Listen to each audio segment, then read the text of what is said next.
Ladies and gentlemen, Father Coughlin will address you today on the subject, not anti-Semitism, but anti-communism.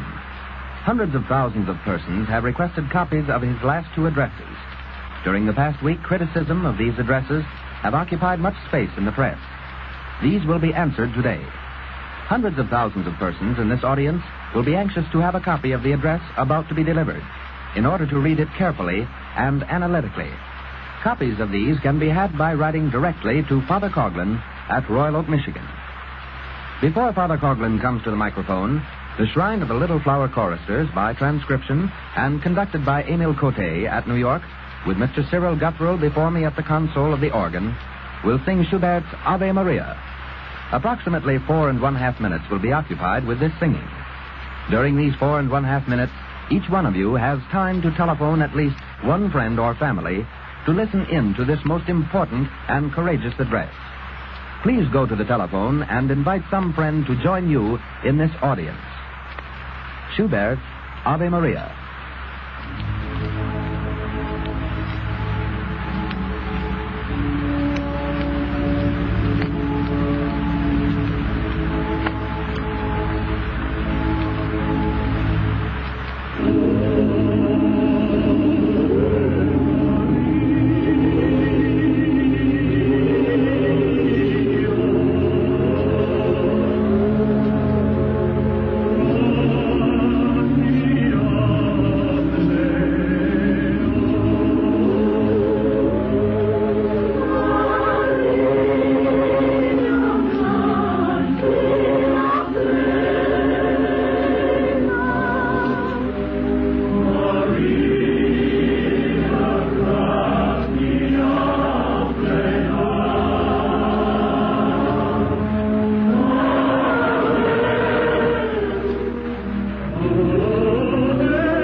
Ladies and gentlemen, I present to you Father Charles E. Coughlin from the Shrine of the Little Flower at Royal Oak, Michigan, in his address, Not Anti-Semitism, but Anti-Communism. Copies of this address can be had if you will write a letter to Father Coughlin at Royal Oak this week. Father Coughlin. Good afternoon, my friends. 2 weeks ago, the minds of our American citizens were focused upon the latest outburst of Nazi persecution directed against the Jews of Germany. Every newspaper heralded abroad the news of a $400 million fine imposed upon 600,000 German Jews by a government which already had restricted the liberties of Catholic and Protestant and Jew. A government which, thanks be to God, has not resorted officially to the guillotine, the machine gun, or the kerosene-drenched pit.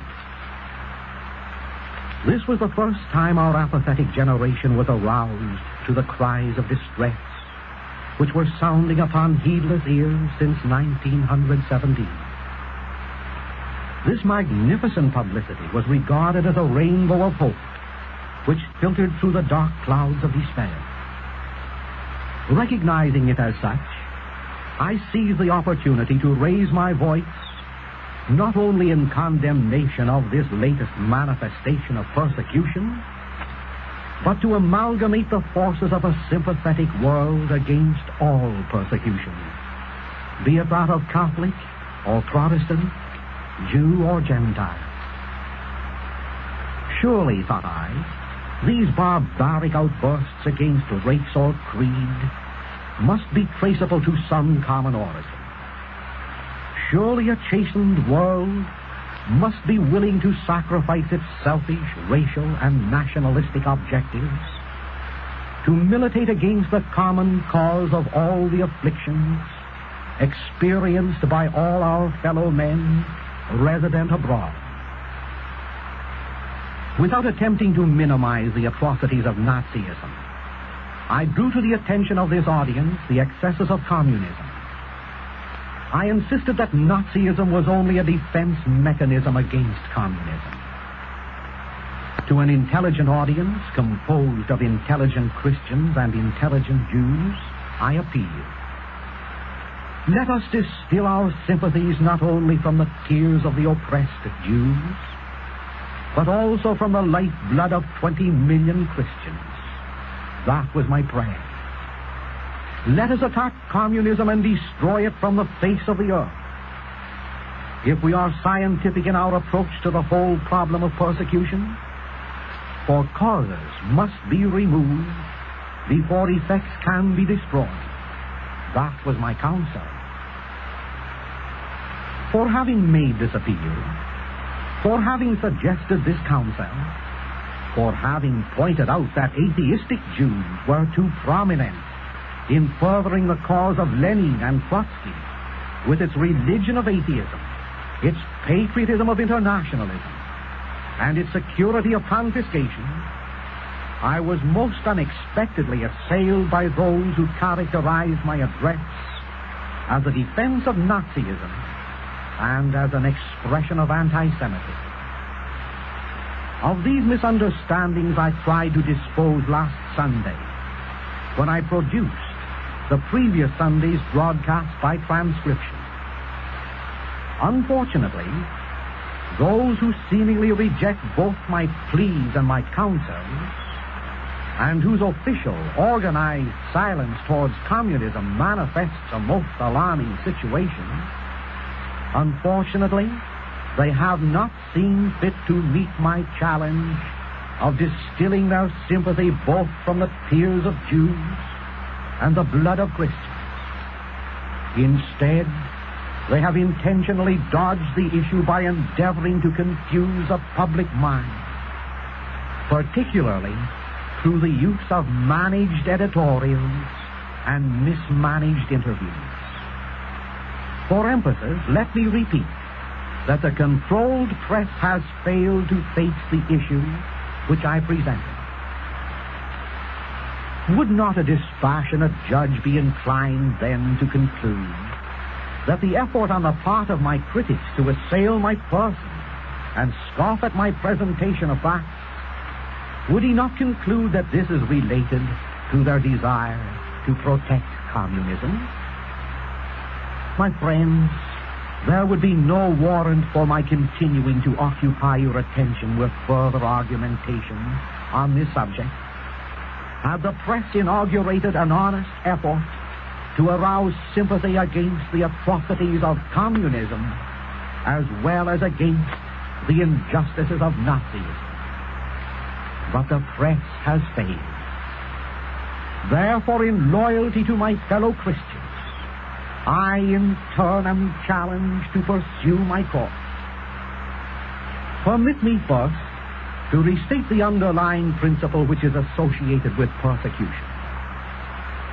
To remove all persecution from the world, persecution both of Jew and of Christian, it is necessary first to consolidate the fair-minded support of all fair-minded citizens, Jew and Gentile.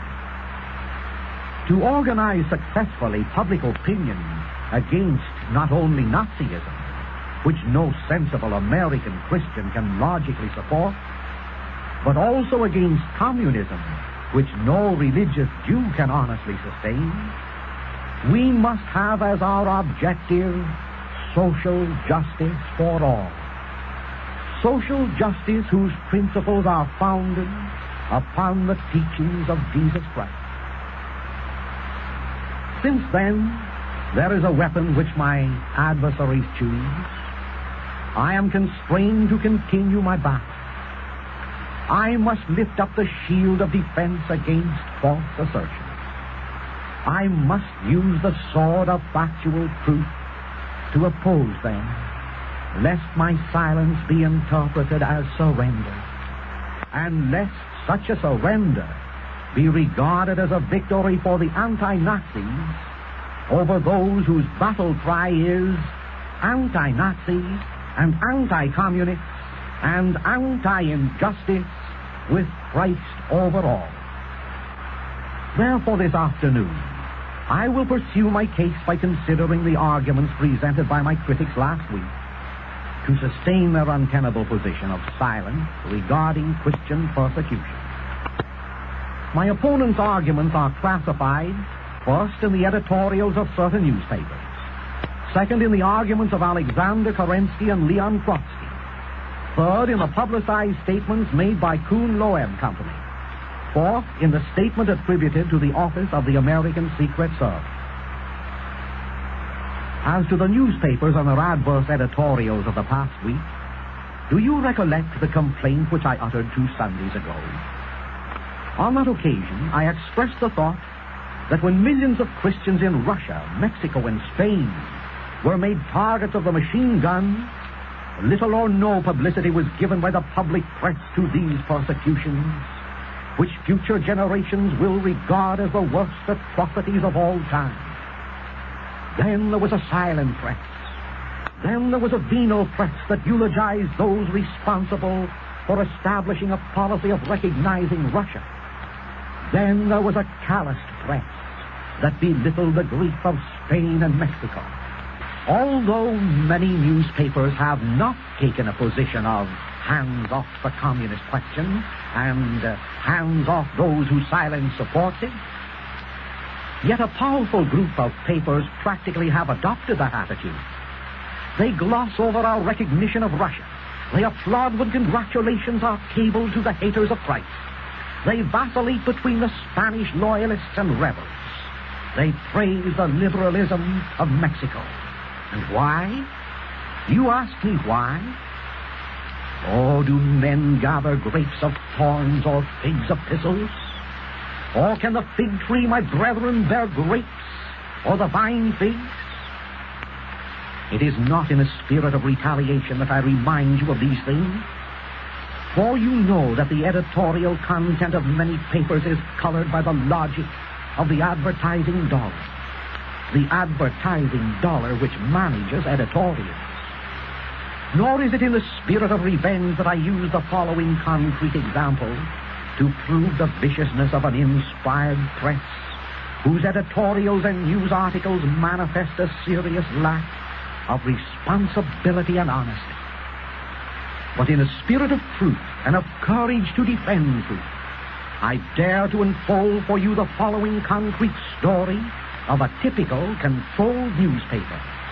A story where those, or their representatives who control the advertising dollar, control the freedom of the press. Last week, Rabbi Leo M. Franklin of Temple Bethel, Detroit, Michigan, sought an interview with Mr. Henry Ford to discuss with him, among other things, the possibility of the Ford organizations engaging the services of certain refugee Jews whom the rabbi expected to be expelled from Germany. In the presence of Mr. Ford and his executives, this matter was discussed at some length. A resume of Mr. Ford's conversation was written by the rabbi. Confessedly, it was the rabbi's composition, not Mr. Ford's. It was the rabbi's concept of not what Mr. Ford actually said, but what Rabbi Franklin would prefer he had said. Following this meeting, the Detroit Free Press printed a purported first-person interview with Mr. Henry Ford. It was captioned by front-page headlines which read, quotations, "Ford assails Nazi persecutions and welcomes Jewish refugees as valuable addition to U.S. life." In a statement severely critical of the Nazi persecution of the Jews, continues the Free Press, Henry Ford Wednesday night declared that he favored the admission of persecuted Jews to this country under the selective quota system, unquote. The purported interview, quoting Mr. Ford and carried in all the newspapers at home and abroad, this purported interview, quoting Mr. Ford in the first person singular throughout, was not given by Mr. Ford. The interview which the Detroit Free Press said was given out at Dearborn, Michigan on Wednesday of last week was not given out by Mr. Ford or by any of his executives on Wednesday night or at any other time. Here, my friends, was a gigantic attempt to put into the mouth of America's foremost manufacturer words that he did not say. To my mind, a new low in editorial responsibility, a mark seldom equaled in the history of American journalism, was attained. Social Justice magazine, distrustful of the purported interview carried in the Detroit Free Press of December 1st relative to Nazi persecution, sent its investigators to ascertain the facts of the case. Mr. Harry Bennett, speaking officially for the Ford Motor Corporation, and in the presence of Mr. Henry Ford, the same Harry Bennett who arranged the meeting between Rabbi Franklin and Mr. Ford, permits Social Justice magazine to say the following in a signed statement. Quotation. 1. The direct quotation carried in the paper is totally inaccurate and was not written by Mr. Ford but was composed by Rabbi Franklin. 2. Rabbi Franklin came to see Mr. Ford to ask him if his factory would assimilate Jewish refugees, the result of Nazi persecution. Mr. Ford said that he believed there was little or no persecution in Germany. If any, it was due not to the German government, but to the warmongers, the international bankers. Moreover, while Mr. Ford expressed his humanitarianism for all people, yet he believed that Jews wouldn't be content to work in factories. That was the essence of the talks between Mr. Ford and Rabbi Franklin. But the story handed to the Free Press was written by Rabbi Franklin and handed to it by Rabbi Franklin and not by Mr. Ford. Unquote the signed statement. Ladies and gentlemen, the above quotation from an article which will appear in Social Justice magazine on this travesty in journalism is authentic. There, then, is a sample of inspired views of a controlled newspaper dispensing for public reading as if it were a direct statement composed by Mr. Ford himself. For what purpose, I ask? Possibly for the same purpose and subject to the same influences. When some newspapers find it profitable to adopt a policy of silence on Christian persecution abroad, they are willing to headline the $400 million fine levied against 600,000 Jews day after day. Oh, by their fruits, these news journals shall be known. However, after the deluge of last week's editorial tidal wave, whose origin we now know, I was expected to feel pretty much as Mark Twain did. Mark Twain, who related in his memoirs his experience, which he had as an editor in Virginia City, Nevada. As well as I recollect, the humorist said, seated in my editor's chair one day, I was confronted by the gargantuan figure of a man I had abused in an editorial a few days before. He glowered at me. I knew I was in for it. But as always, my native resourcefulness pulled me through. As the giant advanced on me, I stood up. He charged. Cleverly, I contrived to get his arm around my waist and his elbow under my chin. We wrestled about for a moment, and I succeeded in keeping my feet high in the air. We fell to the floor. Again, my resourcefulness asserted itself.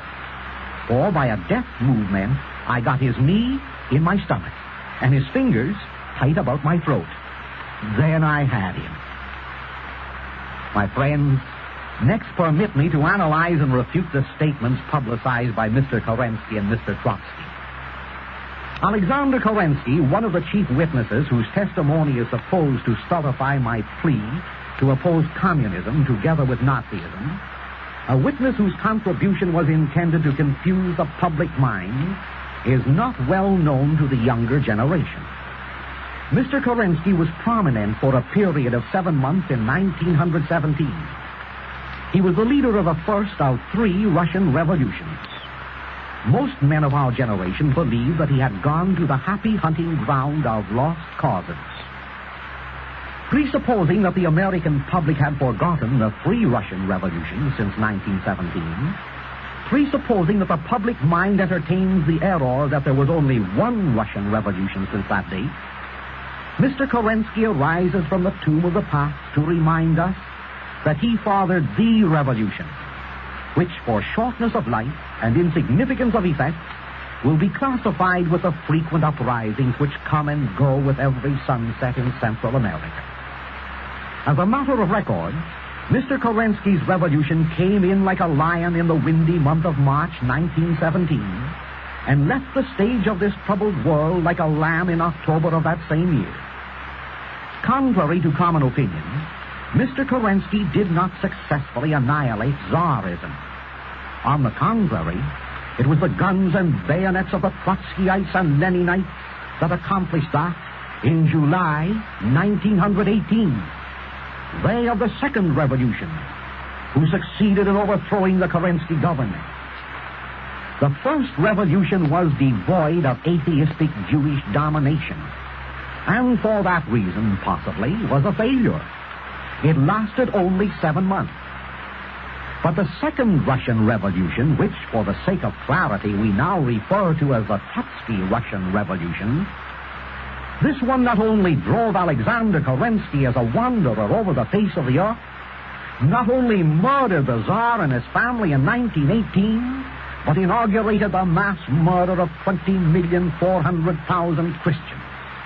That was the real Russian Revolution with its dictator, its subjugation of 160 million people, its pogroms against Christians, its professed atheism, and its advertised internationalism. Mr. Kerensky, the father of the first assault against the injustices of Tsarism, practically vanished from the headlines in 1917.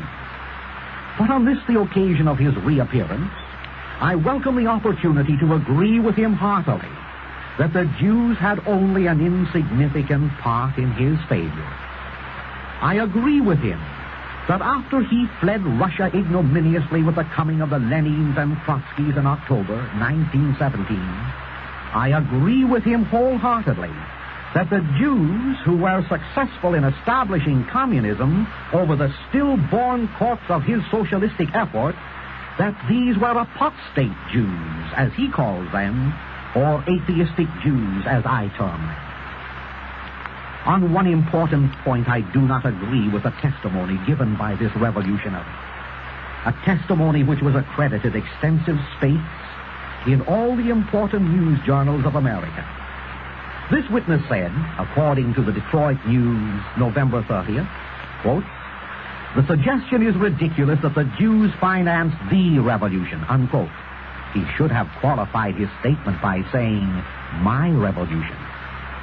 He continues by stating that, quotations, the revolutionary government obtained credits not through any bankers, Jewish or Gentile, in America, but from the United States government, unquote. I say that according to reputable testimony, it was financed by Jacob Schiff. Remembering that we are discussing the first Russian Revolution, which flourished only from the spring until the autumn of 1917, let me be of assistance to the failing memory of this witness by quoting the New York Times of March 24, 1917, a photostatic copy of which I have before me. On that date, this newspaper said, quotations, the movement, referring to the Kerensky Revolution, the movement was financed by a New York banker you all know and love, quoting Mr. Kennan and referring to Mr. Jacob Schiff. Following this statement, made by one of the then leading foreign correspondents, Mr. Kennan, the New York Times informs us that a Mr. Parsons arose on the platform of Carnegie Hall and said, quotations, I will now read a message from White Sulphur Springs sent by the gentleman to whom Mr. Kennan refers, unquote. A portion of the message reads as follows, quotation. Will you say for me to those present at tonight's meeting how deeply I regret my inability to celebrate with the friends of Russian freedom the actual reward of what we had hoped and striven for these long years. Signed, Jacob H. Schiff. To confirm my contention that Mr. Jacob Schiff contributed to the activities of the Kerensky Revolution, let me quote the Jewish Communal Register of New York City, 1917-18, edited and published by the Coughlin, the Jewish community, of New York City. I speak these words, certainly holding no brief for Germany or for Nazism. Simply as a student of history, I am endeavoring to analyze the reason for the growth of the idea in the minds of the Nazi Party that communism and Judaism were too closely woven for the national health of Germany.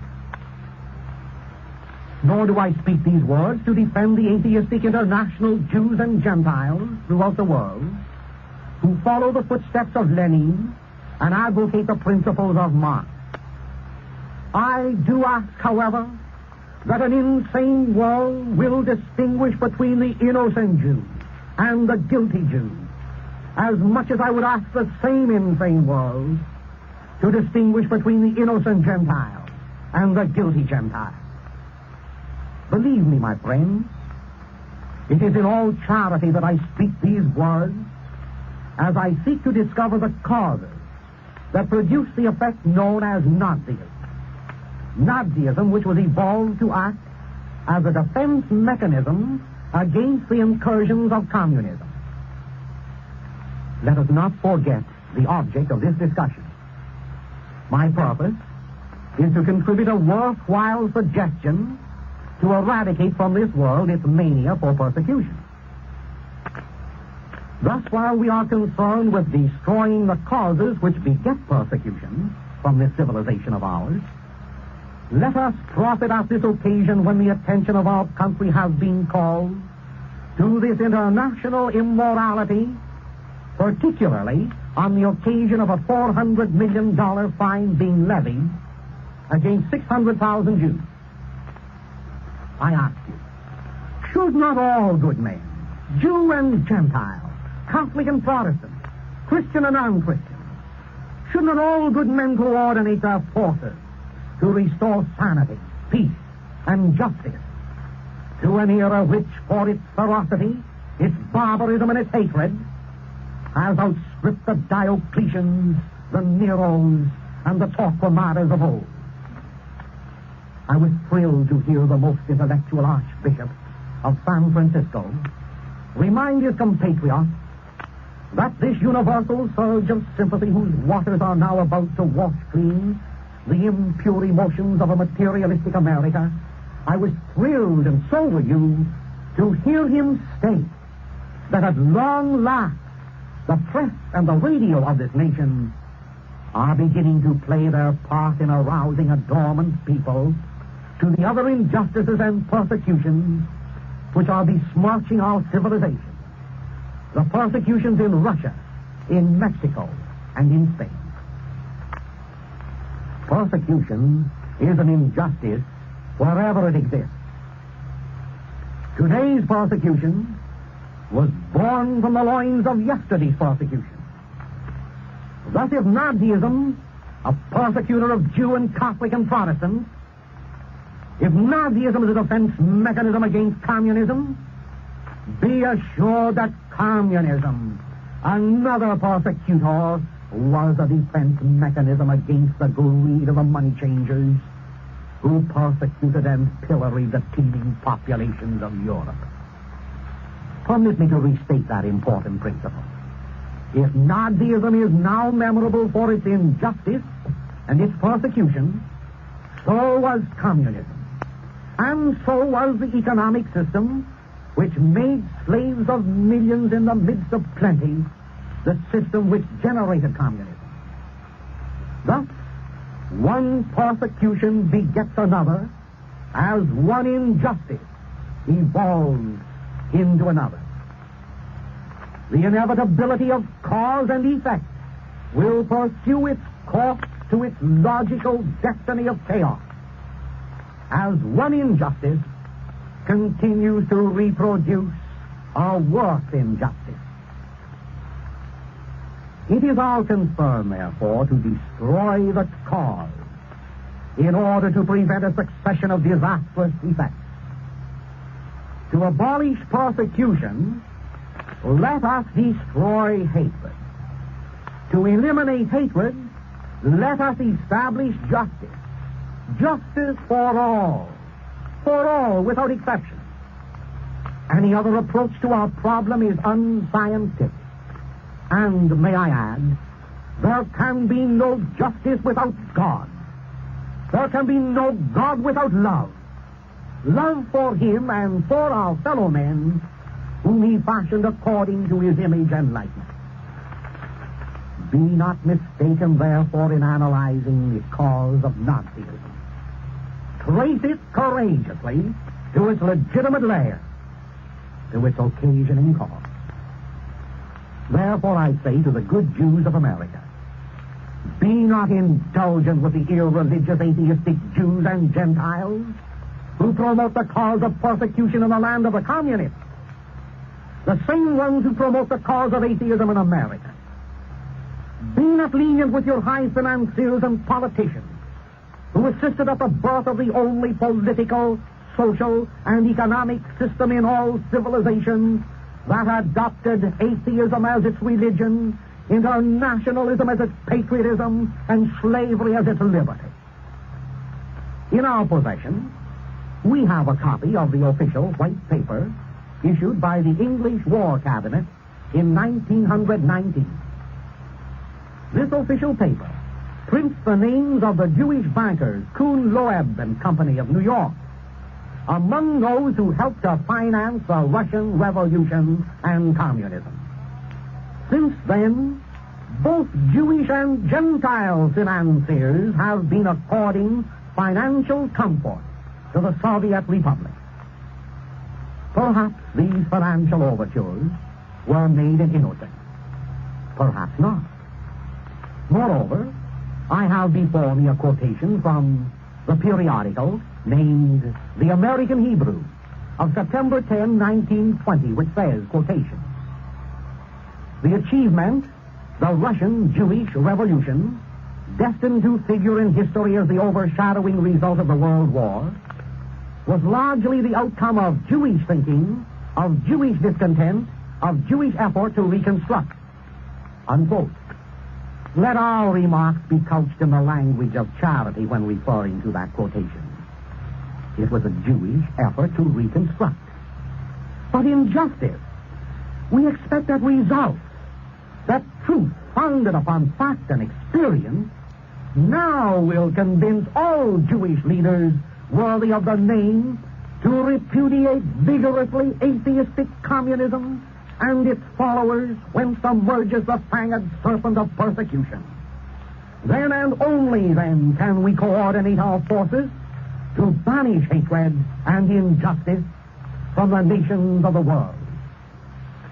Now that experience has proven that this effort to reconstruct society by means of communism died a-borning, now that the same experience teaches us that from the birth cradle of communism there rose the stench of Nazi persecution, now that this communism is permeating the entire world with the fumes of hate, of destruction, and of irreligion, is it not time for those Jews and Christians who have escaped unscathed to repurify the atmosphere of the world, first from communism, lest by its continued presence an unjust defense mechanism similar to Nazism will spring up to assail us?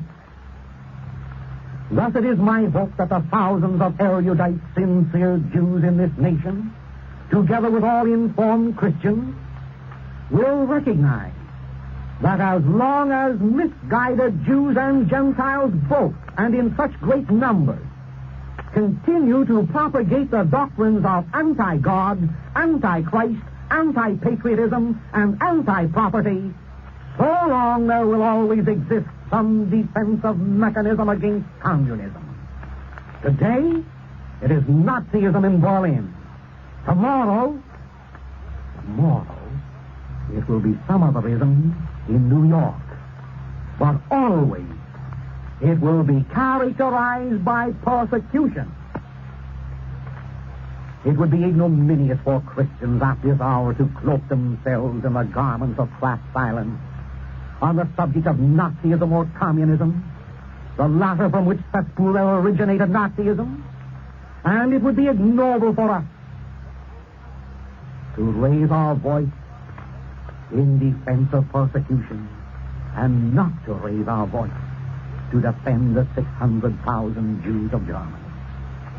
However, it is my opinion that Nazism, the effect of communism, cannot be liquidated in its persecution complex until the religious Jews in high places, in synagogue and finance, radio and press, attack the cause, attack its forthright, and the errors and the spread of communism, together with all our co-nationals who support it. My fellow citizens, I am not ignorant of Jewish history. I know its glories. I am acquainted with its glorious sons. I am aware of the keen intellectuality which has characterized its progress in commerce, in finance, in all the arts and sciences, and particularly in the field of communication.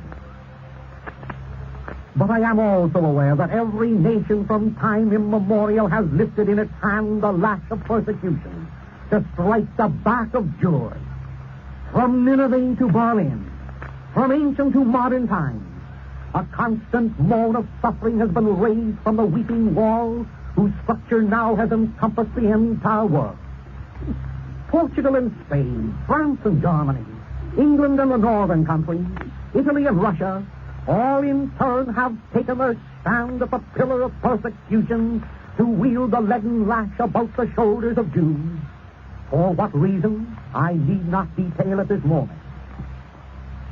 I will satisfy myself simply by drawing to your attention that since the time of Christ, Jewish persecution only followed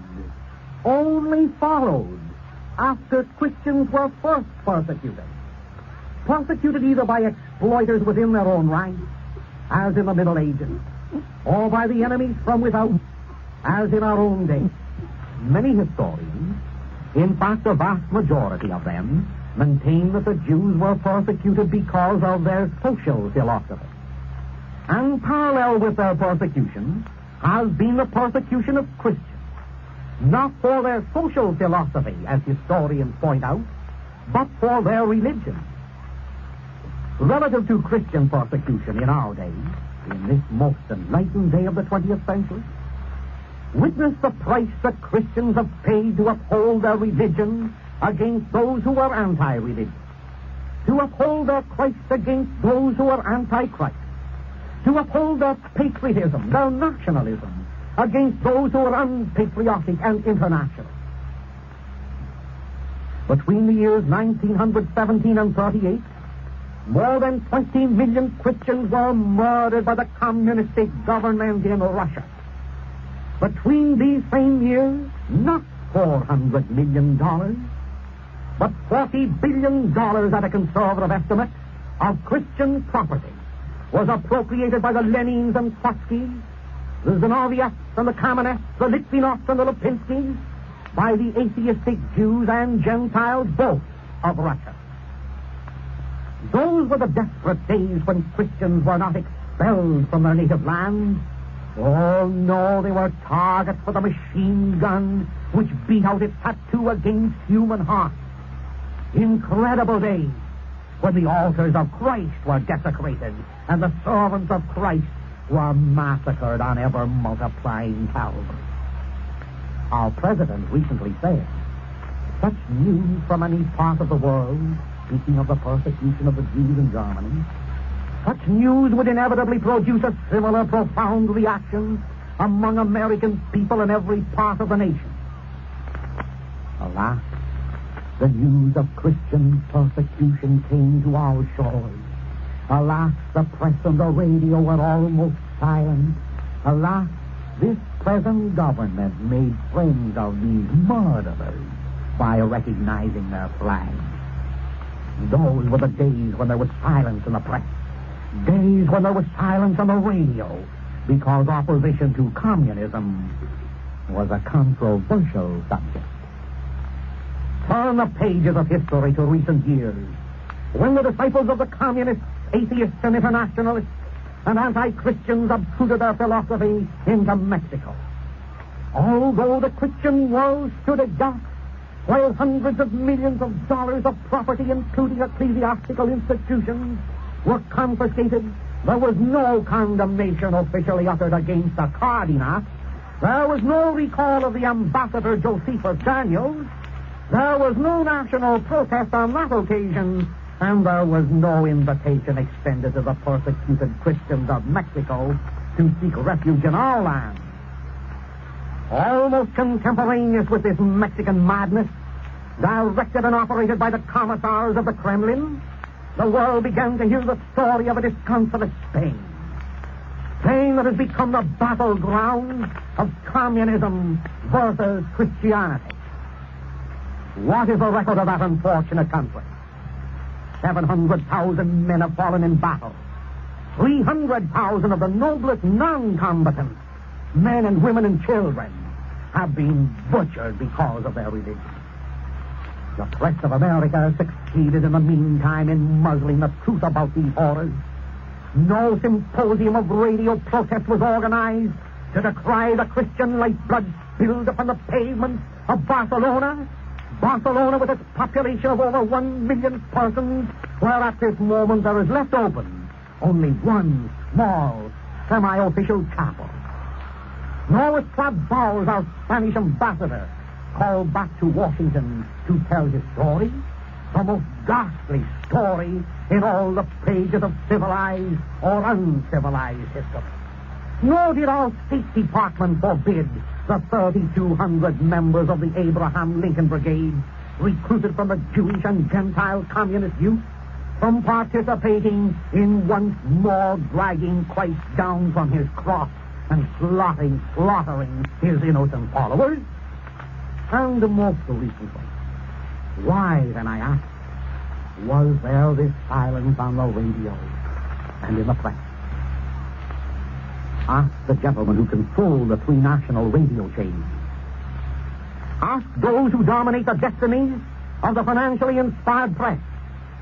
Surely these Jewish gentlemen and others must have been ignorant of the facts of Russia, Mexico, and Spain, or they would have had a symposium in those dark days, especially when students of history recognize that Nazism is only a defense mechanism against communism, and especially the persecution of the Christian always begets persecution of the Jew. However, let the dead past bury its dead. Today, this is our day, Christians and Jews. We were not responsible for the atrocities of yesteryear. We will be responsible for the persecutions of future years. My friends, unless all persecution is stopped, unless all the causes that lead to persecution are removed, this 20th century, which will have become renowned in the chronicles of the world as the most bloodthirsty period in all its existence, will continue to procreate scientists who in turn will beget new means for destruction, to generate radicals who will conceive new plans for revolution, and to multiply persecution, unless we have courage to remove the basic causes of exploitation which have been busied confiscating the properties of the poor. Therefore, we are in hearty accord with our government, which has seen fit to recall its ambassador from Germany for the purpose of discussing the injustices of a government which has been challenged for persecuting the Jews. But if we are sincere, we will not stop there.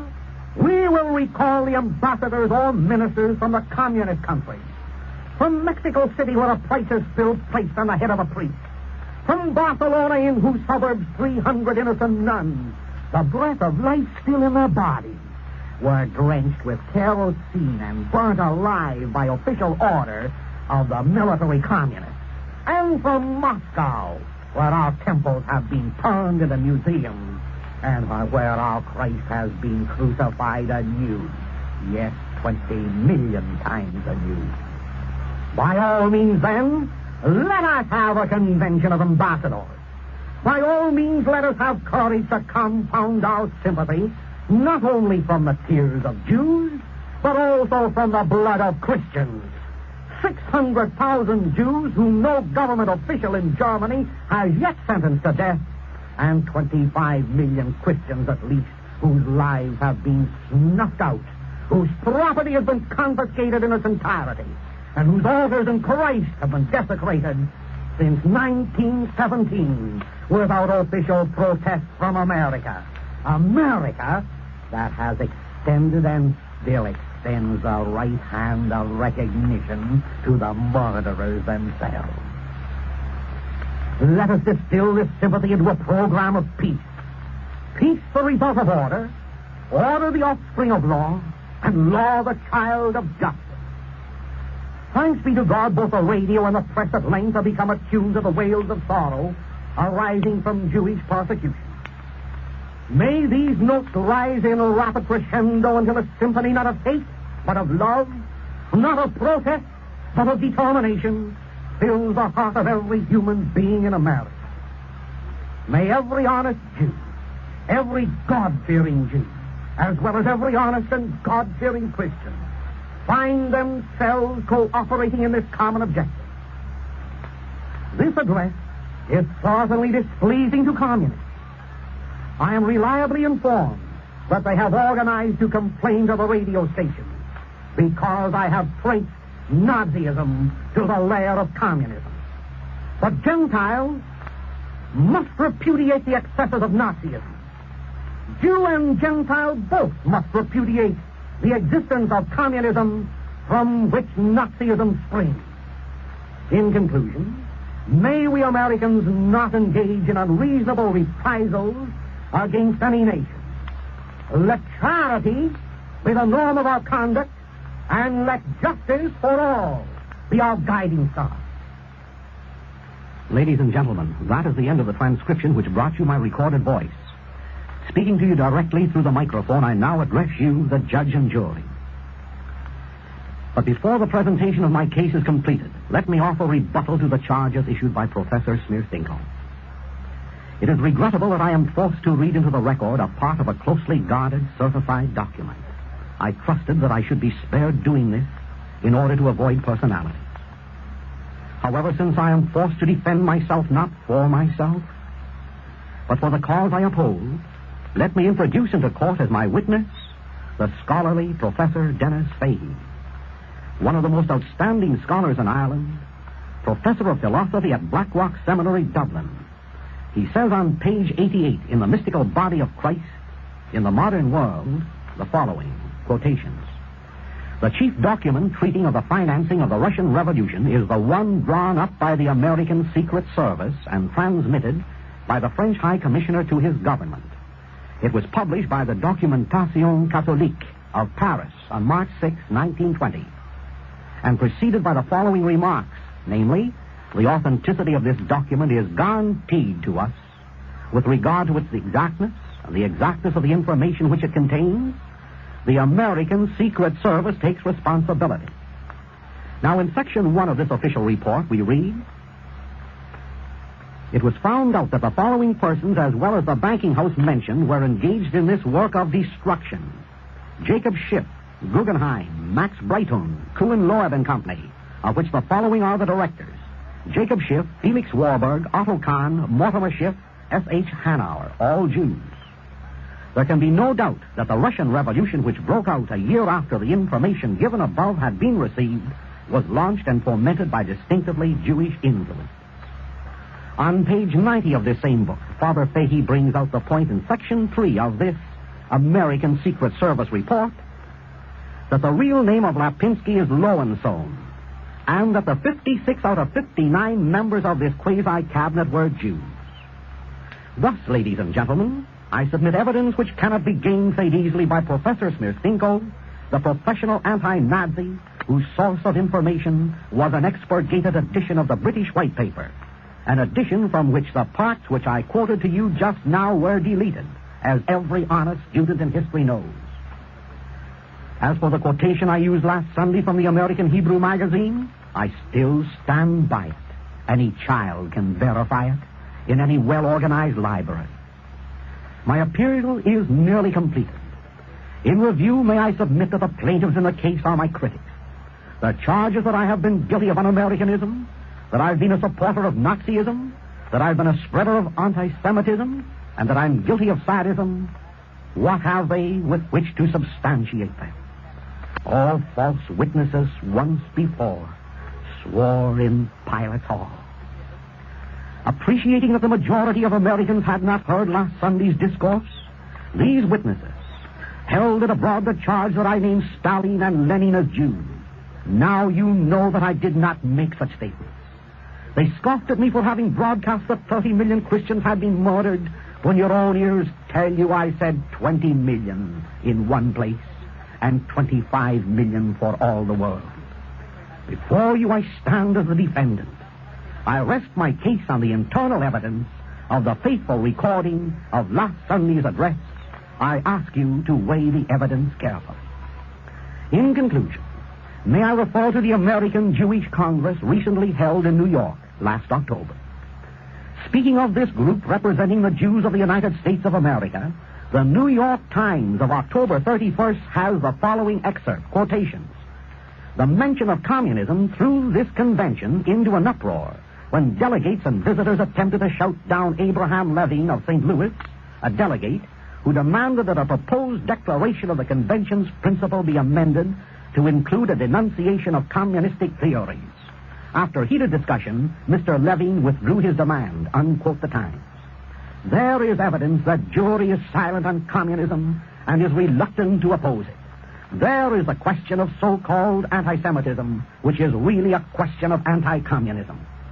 My friends, you are invited to write to me directly for a gift copy of this afternoon's address, with which I will be glad to supply you. Believe me, I shall be honored if you request of me this copy. I ask you, was that the most un-American speech you ever heard?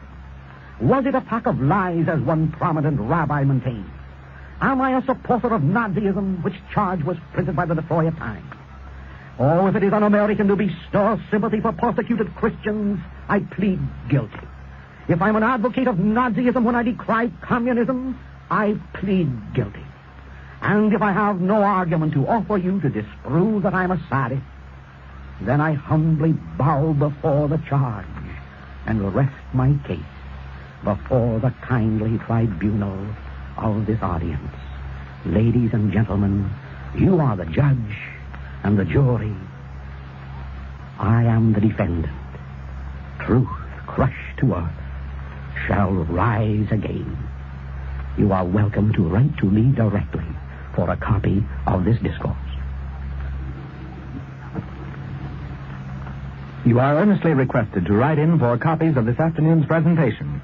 Arm yourself with a copy in order to be able to refute whole cloth allegations. Write directly to Father Coughlin at Royal Oak, Michigan. Until next Sunday afternoon, this is your announcer, Franklin Mitchell, on behalf of Father Coughlin, wishing you good afternoon. We've presented the regular Sunday afternoon address of Father Charles E. Coughlin from Royal Oak, Michigan. The thoughts contained in this address were entirely those of the speaker and in no way affect the policies of this station. Your announcer, Winfield Beck. Your dial is set at 1250. WHBI, Hoyt Brothers Incorporated, Newark, New Jersey.